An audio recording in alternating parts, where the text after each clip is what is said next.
Well, welcome back to the Emotional Mastery podcast. I have Alex Mufson here again today. So you were on a couple months ago, I think, was when it aired, or maybe it was December. It was December, November. And we had such a good conversation. And I was so excited that you were willing to come back and chat. I know last time we talked a lot about just your journey, your experience, your story. And we, obviously dug into human design, solar plexus, all that good stuff. So today I wanted to really kind of dive into like business and human design because I know a lot of people that listening are entrepreneurs, of course, like in that world as well. So I think it's such a fascinating conversation to have, especially, even when it comes to businesses. I think it's amazing that businesses like corporate jobs are now inviting people in to discuss about it. So I mean, if you want to sort of reintroduce yourself, like briefly, just so people, remember or know who you are, and then we'll dive into it. Yeah, thank you so much for having me back. So I'm Alex. I am the founder of Rev, and we're a collective of healing professionals with expertise in everything from values-led business to the sober curious work to existential dread to plant medicine. So we're a team of experts, and we're on a mission to redirect the flow of capital from those who do harm with it to those who heal with it. And I think your question about using human design in business is totally on point for how we accomplish that mission. Mm-hmm. Can you explain that a little bit, like how you're specifically Yeah. using it, like within your own dynamics? I mean, that would be a very long episode because I used it in so many ways, but I can Yeah. kind of give you context in how it's emerged for me as useful and how a lot of my clients are using it. So I don't know when it was, to be honest, a number of years ago when human design entered my life, I was in the process of scaling a company, and that company did go from 0 to 7 figures in under 3 years. And it was kind of like chasing something down a hill that was moving without me. And in a lot of ways, that was amazing. And in a lot of ways, that was hard work. And I had grown companies before, and I was doing it very differently pre-human design. I'm a projector. I think that's important to locate. My personality type is as a projector. I'm a splenic authority, which means as a projector, my strategy is to be invited. So just those three pieces of information are important. If you are listening to this and you have no idea where to land yourself in this, you can get your design probably on your website, definitely on my website. So there'll be lots of options in the show notes. You should have that open while you listen to this. Yeah. So the first company that I built in my 20s, early 20s, I think I started it at 20 or 21. It was objectively successful. I had clients, it served my financial needs, and it served a lot of my interests, and I was happy, right? I wasn't doing something that was forced upon me. It was a passion. And I got progressively sicker and sicker and sicker in that company in every facet of my life. And it was really confusing to me because I thought, I've created a company where it came out of my head, like it started from nothing. I'm doing something that I love. I'm values led. I'm mission oriented. Why do I feel like my life is out of control? And now, when I pair that with scaling a company at rapid speed, which really was like chasing something down a hill, it was going so fast, but I actually didn't feel like my life was out of control. And those are really two very stark examples of doing something with and without human design to support. That first company, I was acting as a generator, which generators and manifesting generators are 70% of the population. You are a manifesting generator. You have your own internal source of desire and desire-led energy. In human design, that's called the sacral center, which a lot of your audience probably already knows. I don't have that. And so I was building a company back the first round, 2008, 2009, where I was the motor. Everything relied on my energy. None of my offers could exist without me showing up with energy. My relationship at that time, which turned into a marriage, which turned into a divorce, was also very reliant on me showing up and my energy. And I look back and I realize all of my friendships were like that. All of the endeavors that I had were really not geared towards me as a projector with an undefined sacral. And frankly, there were no real explicit invites. I was just strong enough to push my way in and make it happen, which a lot of projectors will resonate with because that's a pain point for a lot of projectors. Fast forward, whatever, over a decade, and no, I don't actually know how long, but fast forward quite a while, and I was entering a space completely differently. I was waiting for invitations, which is my strategy. I was ensuring that I was having people around me that have defined sacrals that could support me in not having. And the flip side is they were using my spleen. They were using all sorts of different parts of me. We were really working together. And I was using human design to hire. I was using human design to figure out how and what assignments people should be focused on in the business. And it allowed me to also depersonalize when things happened that weren't great, right? Especially the things where I was like, ooh, I saw that in the design and I was like overwhelmed by credentials and I went for it anyway. And like, this makes sense that it didn't work. Now I'm even more unapologetic about it, in which I can get on the phone with someone who I'm interviewing or something like that and be so excited, like, oh my God, I've so connected with this person. This is the person for this job. And then I always ask for charts. And if the chart doesn't line up with what I was hoping to hire for, even if the credentials do, I have to say no.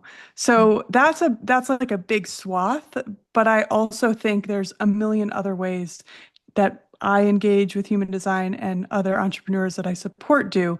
But really at the core of it is your business built for your energy type, for your strategy, for your authority? And are you actually using those things? Because we can think or even think, oh, I'm using parts of those, but if you're missing a key portion because, oh, well, that's business, or oh, well, I just had to get it done, you may be like me in the early 2000s and bust ass and make it happen, but you'll probably not feel great about it, even if the success is there.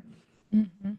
So, in that second business that you started, you were already aware of human design and actively using it, or was it just you were more in tune with your like your body and your system at that point? A little bit of both. I would say, I think when I founded it, I was not aware of human design until maybe a year or two in. But in that process, I was also deeply engaged in a lot of other practices that were bringing me back to my body. So a lot of somatic therapy, a lot of work like that, which I'm a licensed therapist, and I think it's really important to say good internal work should get you to the same place, no matter what resonates. Human design accelerated and it provided me a framework that allowed me to go much faster in a lot of the work. I'm not sure if you've discussed with your audience the concept of passenger consciousness or not, but in human design, it's that idea of getting out of the mind, which is really beautiful. We have beautiful minds for strategy, for logistics, for making things happen, but decisions have to happen in the body. And in the human design framework, that's strategy and authority. That's the foundational piece of where decisions are made. I think that when I started the company, though, it was a year or two lag before I had human design specific language. I was already deeply entrenched in that body-based work, mostly because I had been through a lot of serious illness and a lot of serious trauma. And so that work led me to my body. And then I was just ready to rock and roll as soon as I found Mhm. human design. Yeah. I love that you said that about doing the inner work gets you to the same place because I think that's so important. And I really try and remind people of, trusting yourself, of like doing the work to get in your body versus like making human design system this whole mental trip and you're like hyper focused on, because I think that can lead somewhere unhealthy as well. But like actually doing that work to really tuning in, I think is really powerful. And I feel like maybe more so men than women. And I don't know if it's because women are just more prone to overthinking, but I've met quite a few men that don't even know what human design is, have no idea of the system in any way, and just align so strongly with their design just because they're more, whether it's confidence or they've done the work or they're just like okay with who they are, like that acceptance, that it just like really aligns really well. So I I like have a that lot you, to say about that. I mean, I think there's two pieces that I really want to touch on. yeah. First, the gendered piece. I don't know that it's that we're inherently more prone to overthinking, but I do think that culturally Mhm. we are we are gaslit in so many ways as people who are identifying as women in this country, in this world. I locate myself as American because that's how I've been raised and conditioned. We also have so much pressure placed that I do believe people who are identifying as men and conditioned as men also have pressures. It's different pressure. Mhm. And so I think the way that women are conditioned really leads itself to the opposite of passenger consciousness because we're constantly feeling like we're in survival mode and we're trying to analyze our way out of it. And the irony in that is we end up doing the opposite, right? We end up so far out of our bodies that we are doing things that are not at all aligned. Mhm. And what you mentioned about human design and all of the healing places getting to the same place, that's so important because I actually see a lot of people using human design to distract from healing. And that goes for astrology, that goes for psychotherapy, that goes for gene keys, like whatever, pick your poison. I Mhm. have been a traditional therapist in a past part of my career, and there are plenty of people who just want to show up and they want to talk and they want to analyze, and they never intend to make actionable changes in their life. And the therapy is more of like a release valve, right? It's like I come here every week, I spew, I feel better because I've gotten a lot off my chest. So there's an immediate gratification, but then I have to do that every week or every month in order to stay stable. I use that example because I think a lot of people can identify with going to a provider once a week of any sort, your massage, whatever, dumping, feeling better, and then it accumulating again. I think where human design and also astrology and gene keys and a lot of these other um, not Western therapy approaches to healing can also reproduce that is there is an endless amount to learn. You Mhm. can sit around and you can learn every minute detail about every gate in your human design chart and how it engages with every other gate that you do or don't have, and look at every single person you've encountered in your life's chart and so on and so on and so on. And you can actually never get to your strategy and authority. You can do a really good job of obsessing your way around actual change. And I think that that happens a lot. And I think if we bring it back to the business context, I think that happens a lot in business because people are so worried about visibility, about who they are, about if they're going to be enough, about taking the plunge financially, that it's a really lovely distraction to deeply, deeply focus on every nuance of whatever chart you've chosen to bring into your life. I believe, I don't know an exact quotation, but I believe Ra, who originally channeled human design and the body graph chart, he speaks about how if you do nothing else in your life but strategy and authority, you will get most of the way there. And I think that's super important to bring people back. It's super fun, and I certainly have studied considerably to be a good teacher, but at the same time, really strategy and authority, move on. And I would argue especially sacral beings, strategy and authority, because non-sacral beings like projectors, we have to study a little bit more because we can't see ourselves. Projectors are kind of at a deficit there, whereas sacral beings, everything's meant for you. So you strategy authority go, strategy authority Mhm. go. Projectors, it's a blessing and a curse. They often need to study a little bit more, and if anybody's going to get distracted by the minutia and the details and not actually make change, it's totally a projector. And I say that with love because I'm a projector. Yeah. I wrote a blog maybe a couple years ago and I titled it Why My Therapist Fired Me. And it was exactly that reason. I did get to a point in therapy where she was like, you can keep coming. But at this point, this is like a coping mechanism or something. Like it's you're intellectualizing and it's not, you're not taking action, basically. And so it was actually around that time too where I had learned human design. And so like for the next year after that, I took a step back from learning it because I was like, I have to actually like be in it and embody it. And even like we talked the other day, I entered into a situation and didn't even factor in my strategy. And I've been in this for 6 years, and there's just still times where it's just that conditioning just like comes in and it's like, well, I followed my authority, but did I initiate? Like, you know what I mean? So it's so fascinating how we can get so wrapped up Do in, you want to talk more about that? Because I found that a really powerful moment, and I feel like yeah. people listening would love to hear that story. Yeah, it was a really powerful moment. Yeah, I haven't really shared like on social media or anything like that, but I was trying to get out of my my past working position where I was. So I initiated a conversation with a guest of mine at the restaurant I was working to see if he was hiring at his job. And he was. So I took that job. I was super excited about it. I was, I guess, in a high of a wave. And it didn't work out. And for a month, I sat on it with my authority and I ended up leaving the situation. And so we got on the phone and yeah, we were just having that conversation. I was so proud of myself for taking the risk and listening to my authority. And then when you said that, you were like, how did you like get into that job? I was like, shit, I initiated. I went and asked him. And so it was something that I just completely was just so in the moment, right? And I guess for whatever reason, my conditioning or society, you're like, go get what you want, initiate. Like I felt the pressure to get out of the situation I was in, that I was sort of, I guess, in that like scrambling mode of like, I just have to find anything. And so that's kind of what I did. And in hindsight, yeah, that really was a powerful moment for me to like sit back and be like, huh, I have been like detaching from that, I guess. I haven't really been as aware as I thought that I was.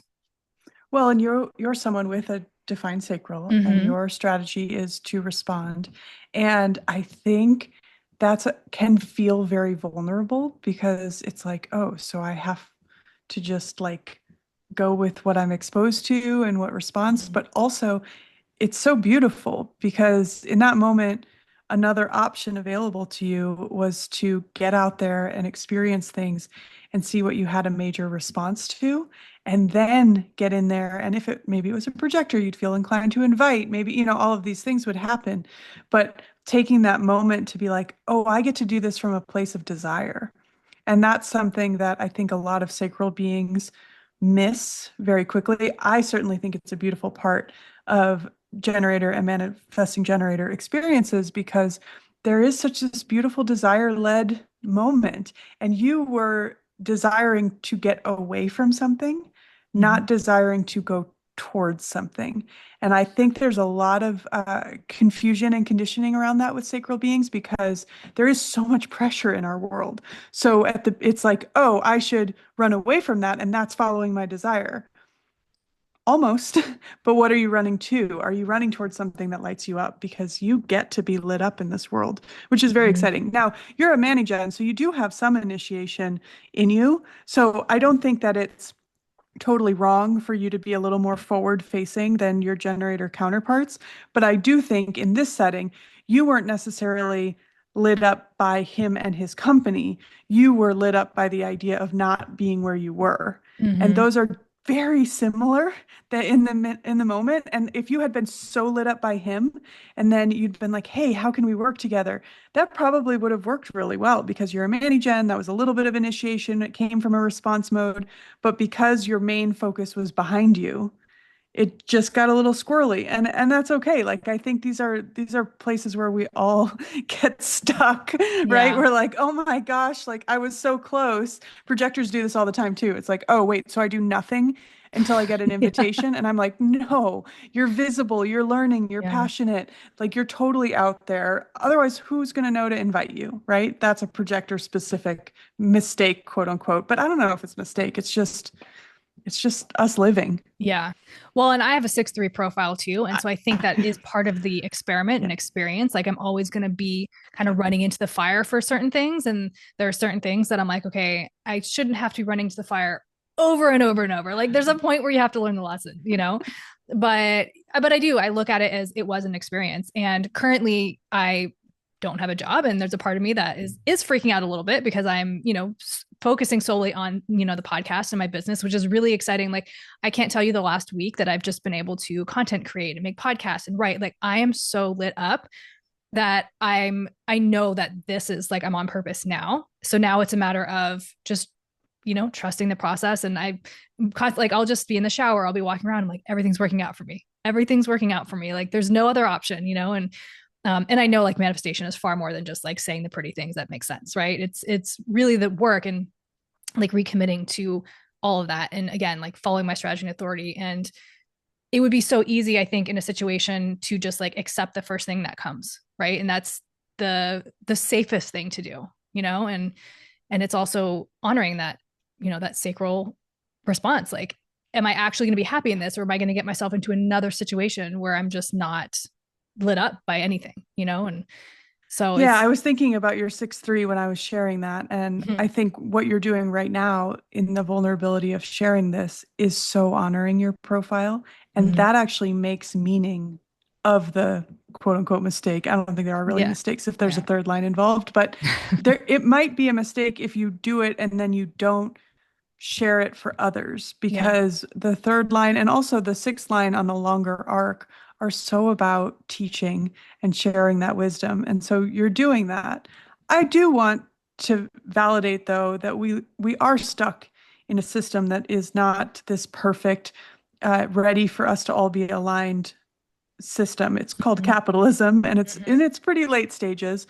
And so for anyone listening to this who's like, okay, that's all well and good, but like I actually do need this paycheck right now and I can't just jump into it. I think that's okay too. I think there's a way for us to understand that we are trapped in a system that requires us to make decisions for our own safety. And safety can look like a lot of things. So, for instance, while you're building a business, maybe you do need a job to help your nervous system feel safer and feel more able to make aligned business decisions because you're not making the decisions for your business out of a place of scarcity. But when you enter into that, we'll call it your side hustle, because even though it might be the full-time job, it's like it is the side hustle because the main hustle is your business and entrepreneurship. So I think there's a way to enter the side hustle of whether it's a full or part-time job that someone else is paying you for as I am doing this for the safety of my nervous system. I'm doing this to serve my entrepreneurship. I'm doing this with unapologetic loyalty to my path. And so, if at any point the side hustle, quote unquote, the day job, does not serve the real hustle, you find a different path. And sometimes that means you get a job that is less meaningful to you so that you have more emotional and intellectual energy for your entrepreneurship, and it's not the job you would have picked, but it's a job that you can do without feeling stress in your Mhm. body. Sometimes it's like, oh, I just have to stick out this really high paying job for a year so that I can bank enough money to then do X, Y, and Z. There's a lot of ways to skin this cat. And I don't think there's a wrong way, but I think what the mental change is orienting around your entrepreneurship, because Mhm. then even if you go to work somewhere and you're like, this is pretty boring, you're bored in service of your company, and that changes the entire experience. Mhm. Yeah, I love that you said that because I think yeah, I will be completely transparent in saying this that like when I quit this job, although like I knew intuitively, I knew in my authority, I sat with it, all the things I knew it was the right thing to do.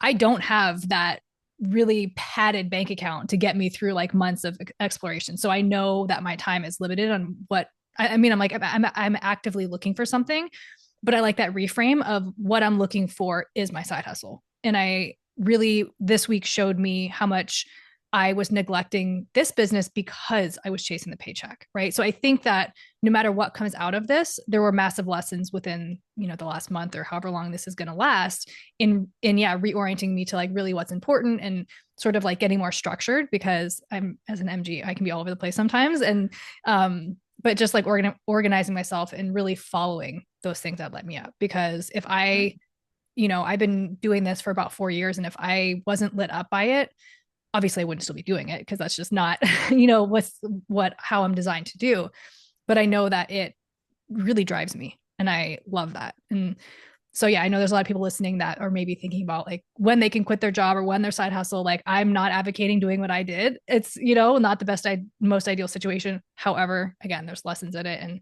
like you said, I think that reframe is really beautiful for people who want to be an entrepreneur on that journey. Well, I would say that the job you were describing to me was not serving your entrepreneurship because it was draining you. Yes, that And burnout.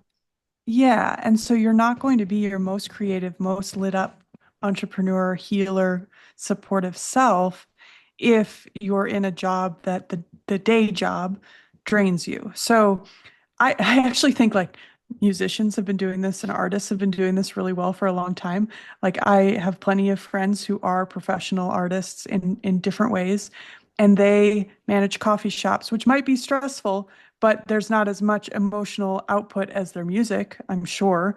I know artists that are doing jobs that are more physical output because for them that's not as strenuous as the intellectual pursuit of the art that they're following. This is just an example because I think we're all familiar with like the starving artist meme of Mm. go out and get a day job. But Yeah. I think that that mindset of like this is to pay the bills for capitalism, not actually my job, not actually my passion versus I think we've been really brainwashed into thinking that our identity has to be the way we make money. Mm. And I love when those things align. And for me, it's very important that those things align. However, it's not always the first step when you are deconditioning. And I don't mean deconditioning in the way that we talk about it in human design. I mean deconditioning from capitalism and patriarchy and all of these things. It might not be this beautiful, amazing, like, oh, and then one day I woke up and thought, I'm just going to do what I'm passionate about. Some people intentionally don't do what they're passionate about in order to make money so that they can stay fully passionate about it and Mm. not have any of the stress. There are no wrong ways to do this. It's just about being intentional. I do think that strategy and authority will help you understand those places because I believe that if you had listened to your strategy in getting into this last position, you were right in leaving the position you were in. Your authority was clear. What you didn't have going for you was the strategy of where to go. But maybe with this new mindset, you can think, okay, strategy and authority, tell me what pays the bills in a really non-stressful way. And like maybe that's bartending. Like I think that might not be it because people share their stories and they would probably tell you everything. But like maybe it's something that's totally different than what you've been doing to make your money thus far, but it Hmm. will make money in a way that you have your days open to be an entrepreneur, right? I Yeah. don't know. Yeah. It's actually funny. So like the last 4 years I was bartending and then I went into Oh, management in a restaurant. So but I honestly did like it. I think that there's a little bit of an ego thing with just like not wanting to be a bartender, and being on my sobriety journey, and like there's a whole bunch of different factors that go into that. But I mean, I'm a Taurus sun too. So like I actually genuinely like the restaurant industry. Like I would love to own my own restaurants because I love food. I love people's excitement over food. I love like the whole dynamics of it. But I think there is a part that I guess there's some shadow around the amount of money that you can make. But like you said, if you're looking at it from the lens of like, that's my side hustle, that's just paying the bills and then being able to give more energy, and that's kind of why I originally went into it, was that I could do this thing and work a couple nights a week or just work day shifts or whatever it is and have so much time outside of that. You can work a 4-hour shift and make like X amount of money, and you're not that's why putting I in said 10 hour, bartending yeah, you're because you not like can doing make 10-hour days. That's what the job that I went from, well, I was managing, so there was longer days, but I went from that into 10-hour days where it was taking up all of my day. And by the time I got home, I was exhausted. I cried half the time when I was home, so I knew it wasn't right for me. But yeah, just and that does exploring. not serve your entrepreneurship. I just want to say Yeah. like the ego that's wrapped up there is I believe the conditioning that says how you make your money is who you are. Yeah. And I think you're going to get to the place where how you make your money is who you are, Mm-hmm. but you might need to make some money to get Yeah. there.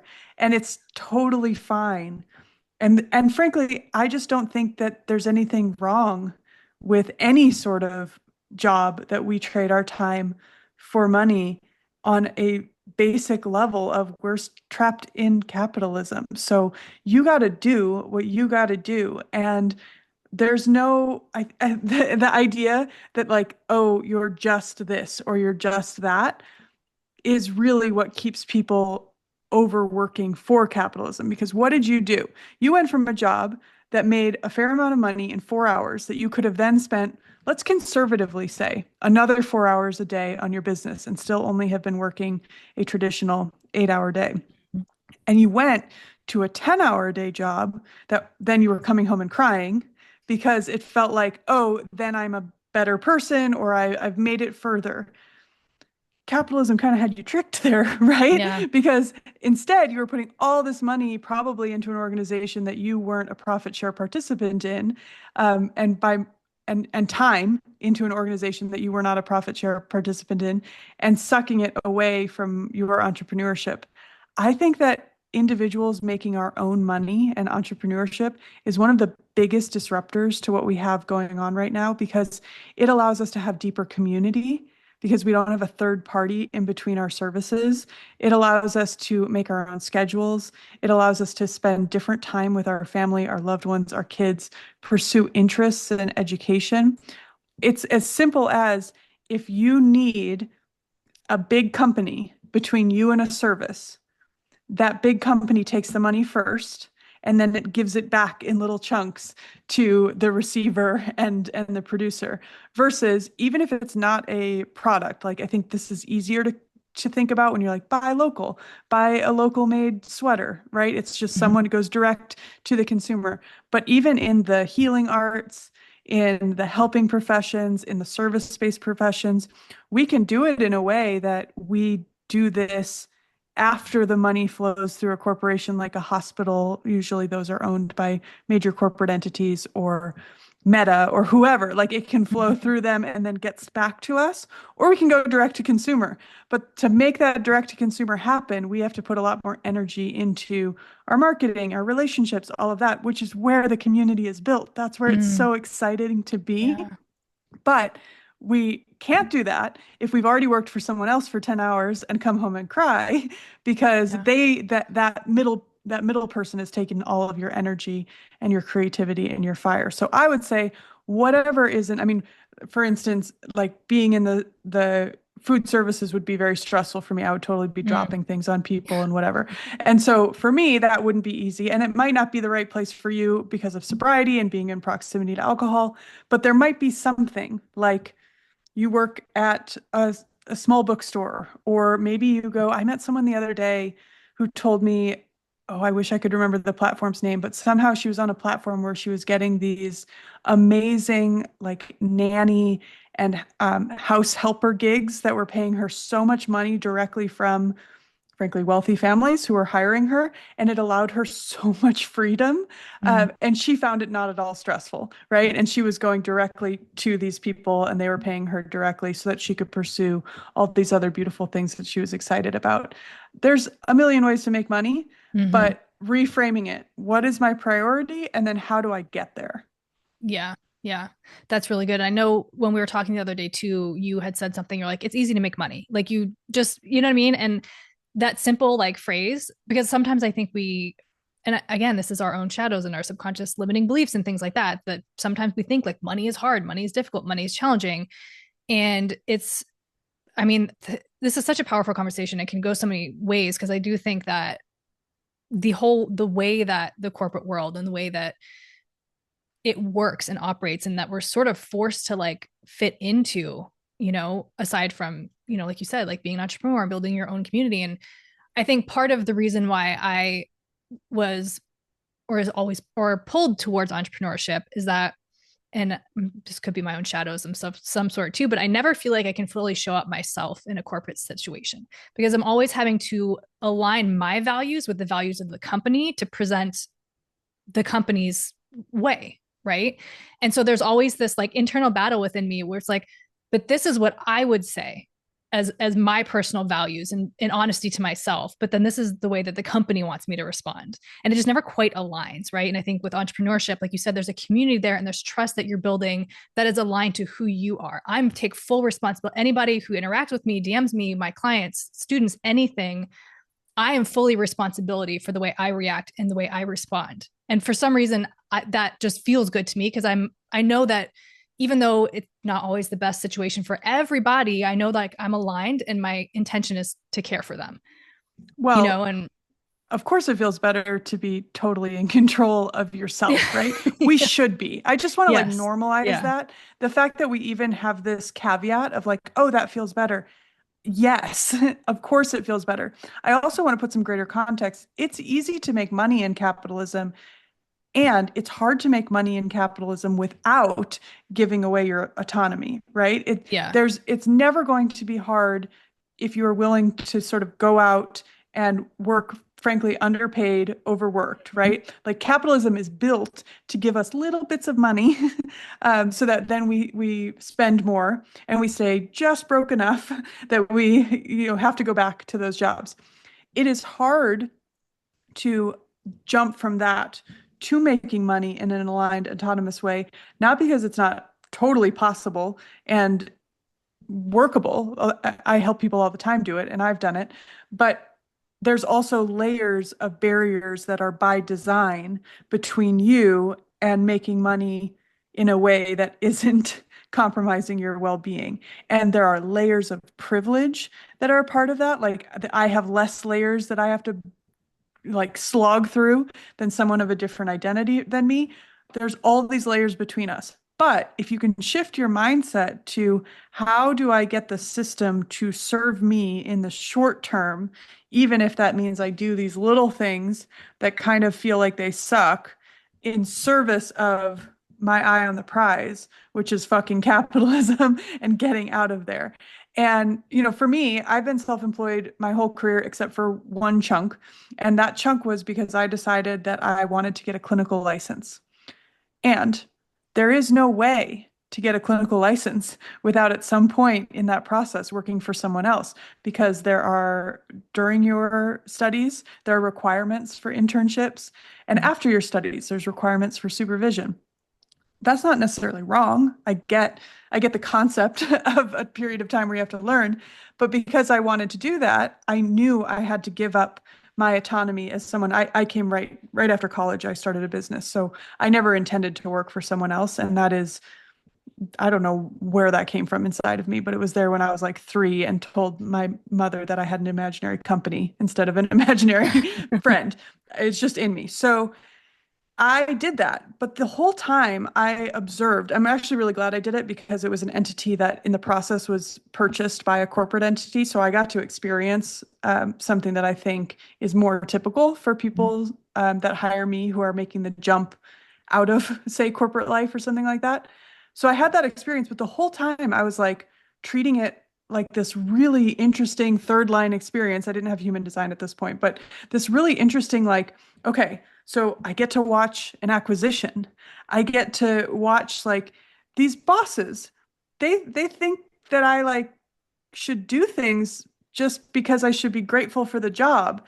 And because I was very lucky to have had already this experience of entrepreneurship and self-employment, the whole time I was like, um, no, you actually can't ask me to do that. Or like, no, I was probably a really annoying employee because the whole time I had in this mindset, like, well, I'll just go start a company doing this. Like if you annoy me too much. And I stayed longer than I anticipated because I did like the work, probably because I just found them all to be like nuisances to me. I felt very empowered to be there. I was curious. I was like, I'm going to build this whole new network. I had jumped industries. I was in a whole different clinical world that I didn't have any roots in. So I'm like, I'm going to use this for networking. I'm going to use this for learning. I'm going to try different techniques out because this corporation is giving me money to learn and to figure things out. I felt empowered about it in a way that I noticed a lot of other people in the same system, which was highly flawed, did not feel empowered because while I was like, of course they're going to do that to you. Like just got to decide if that's worth it for this piece. I was like moving things like it was on a chess piece. So I wasn't actually that stressed by it. I was pleased to be there because I was getting what I wanted. And then when I was done getting what I wanted, I just left and started the business that I told them I was going to start, right? And that's actually the one that scaled so quickly because of all that time that I had used that business to be interesting for me. And I stayed actually, I think an extra, it was COVID time, so the time period is all messy. But Yeah. I stayed probably an extra year while I was starting the next project that I was building, simply because I had that job dialed in, and it meant that there was no pressure on my new business while I built that up. And I'm like, well, why wouldn't I do that? That's a much safer way to start up. So by the time I stepped into full self-employment in the new business, I had already made the first 100,000 in that business. So I had a really, really good foundation that was ready because I just served, it was a tool to me. This job was a tool. First, it was a learning tool, and then it was basically subsidizing my entrepreneurship. I had a lot less bitterness than a lot of my colleagues, and that I'm a projector. That's the not self theme. And so I encourage you to like think about like what serves your business right now. Is it a day job? Is it an evening job, literally, so you have your days Mhm. free? Is it the highest paying job, or is it the least emotional investment job that allows you the most amount of energy to then put into your business? Yeah, for sure. The second one. I'm so emotional. Like my cognition's feeling, and Oh I mean, yeah. there's so much to it. For me, it's always like I just would rather feel joy than Hmm. bring home, X amount of money. If it's not, that's all. I've never been motivated by money in that sense. But sort of like going to your story. So, were you raised around entrepreneurs? Was that something that No. was because yeah, I wonder sometimes with my own experience, like I know like it's not an easy journey no matter where you are, or even if you were, raised around entrepreneurs, so that was like part of you. But sometimes I wonder why it feels so much, and it's a matter of perception too, because I'm not saying it's not hard for anybody, but why it feels so much harder sometimes to gain that level of entrepreneurship versus like some other people who just like get it, and energetics and That's an everything. It interesting just, question. I don't know the answer to that because I mean, I'm not kidding. When I was 3, my mom took me to the doctor because she thought that I was crazy. I mean, mhm. I don't think she has used that word in telling this story, but I think she thought I was a little nut job because I was like angry that she wouldn't take me to the airport because I had meetings in South America, and this was like the 90s, so I think it was called a secretary. My secretary was waiting. And I was a CEO, and we had the last remaining woolly mammoth. Like I had like a full fantasy life around this. I don't know where that comes from. I'm not deep into reincarnation or anything like that, but part of me is like, who was I that? And I remember the anger. I remember being like, this woman, being my mother, is holding me back from my professional responsibilities. I really do remember that. So I don't know about the question of if it's easier. I do know that my parents have a relationship to money, in particular my dad, because of where he came from. They're both from working class families, but I understand my father's family to have been much poorer and of Jewish descent, very early in the lines of moving from poverty into financial abundance. So that is part of the history in the immigration of families like mine. And so his father, I believe, sold shoes, actually outside the World Trade Centers that are unfortunately no longer there. And his mother did not work, but like was one of those savvy, creative women. I never met her, but that had relationships with all the people she bought from because there weren't credit cards at the time. That was like had a tab. Like Yeah. she had figured out how to get credit, quote unquote, with everybody.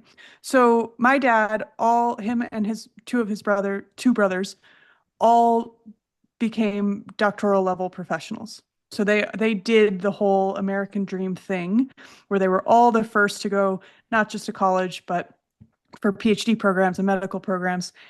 And that doesn't go away. He operates, I believe, more from a scarcity place because of that experience. So it doesn't actually matter how wealthy he gets, he still feels fear about the next amount of money. And Mhm. I think that kind of, he was not an immigrant, but close enough in the lines. I think that mentality was passed to me. And though his American dream, his a way to get out of poverty looked like education, right? It looked like education into this position that then he would work really hard, and a company, in his case always a hospital or a medical research facility, would pay him, and then if he worked harder they would pay him more. And I don't think that that's accessible to millennials and younger. I think that that was a short window after the Depression and World War II, and before, probably we could look around September 11th. Like it was a short window in which that American dream was truly, truly accessible. I wonder sometimes, if I'm a splenic authority, so it's all survival to me. I kind of wonder if that 3-year-old self already knew that on some level and was like already hustling to try to be an entrepreneur, because it's like, okay, we have to be scared about scarcity because dad's system is scared about scarcity, and that has been handed down to me in my bones. And there's some weird thing inside 3-year-old Alex that was like, and we can't do it the way that he did it. So I think that in some ways, the superpower that I have that has made it easier, quote unquote, easier, because sometimes it makes it harder, but easier, is failure is absolutely not an option, because I have deep in my bones this fear of deep, deep, deep poverty that my family comes from. And I think I never experienced that. I was raised very privileged and I had a college degree, and like my parents did what they were supposed to do to make sure that their kid got all of that. But I don't know that my genes really know that. And Mm-hmm. so I think that when I think that when it's just not an option not to, it's really helpful. And that's in direct opposition to the fact that your nervous system does need to be safe enough to take risks. And so everything I'm saying is a little contradictory, because I think part of my ability to stay successful is I do not consider another option. And it's not like, oh, I'll just get a job. Like that's just not in my, that doesn't feel safe to me. And so that lack of safety fuels me.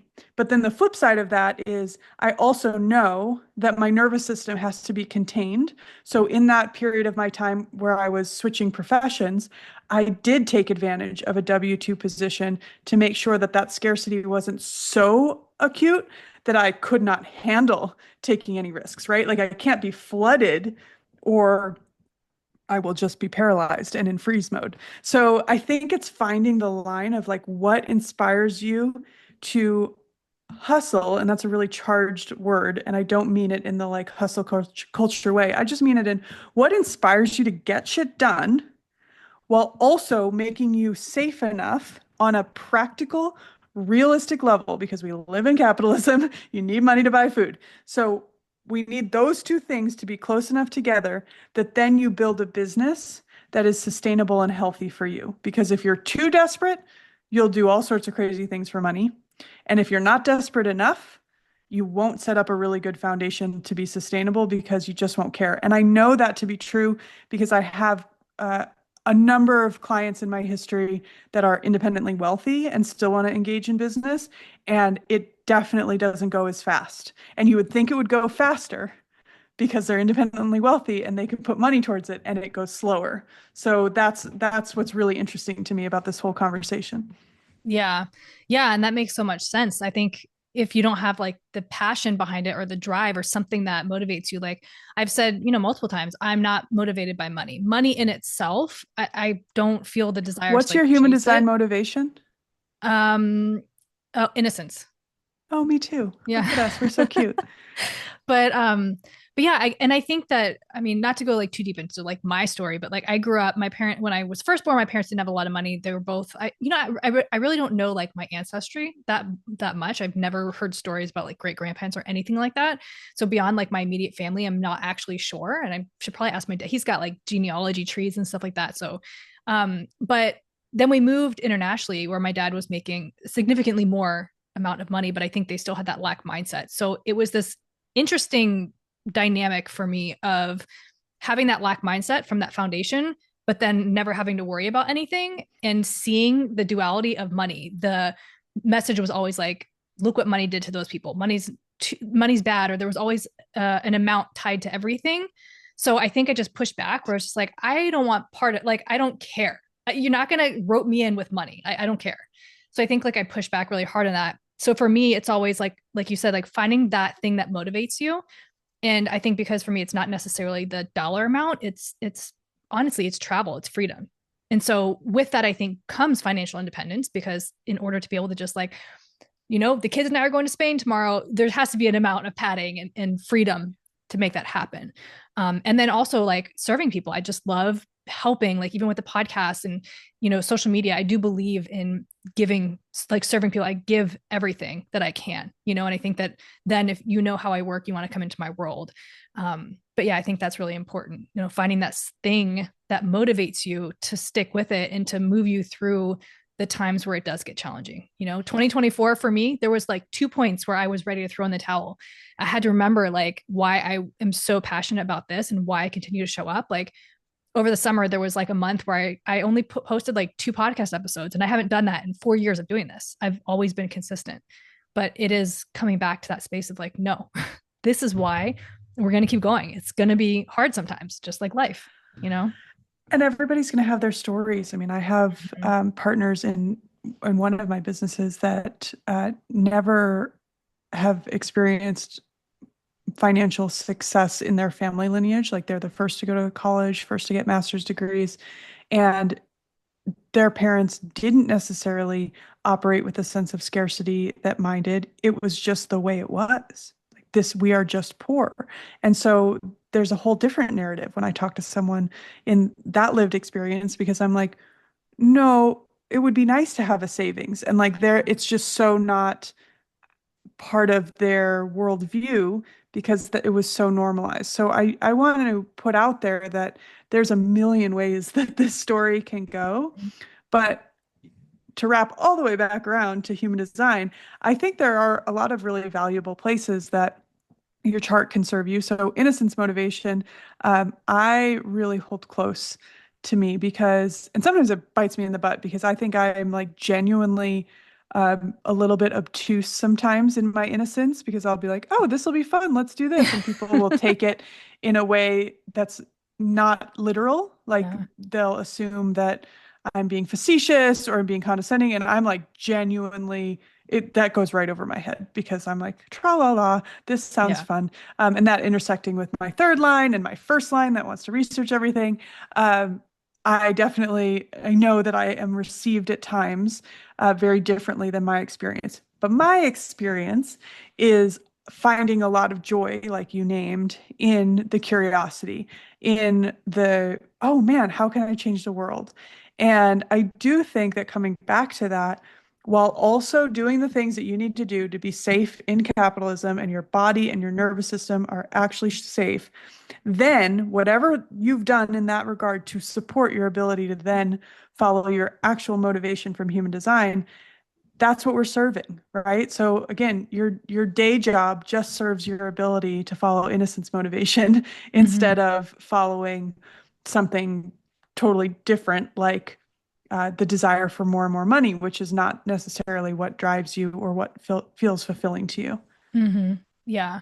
And going into human design and finding something that feels fulfilling while you're working on the entrepreneurial, I think also like motivation and then environment too on the other side, on your body side, because when I think about it, because mine is markets and Me being in, too. Oh, we yeah. have a very similar We design, despite do, the fact that I'm a yeah. projector. But yeah, like for me, like actually being in a restaurant, like that is like that markets, external markets. Like I'm going out, there's people I get to have conversations. And I know that 6-3 profile is a little bit weird because I'm like I guess like an ambivert is what they call it, right? Is that what the term is? That is the term. Okay, yeah. I Like mean, I'm that's not a human design term, but no, that no, is the it's term. not. It's just Yeah. a general term. Like during COVID, so I always was like, I'm such an introvert. Like I'm a Taurus sun, so I'm completely happy like being at home and whatever. And then when COVID happened and I was having to work from home and my kids were at home, and I realized how much actually other people's energy does energize me.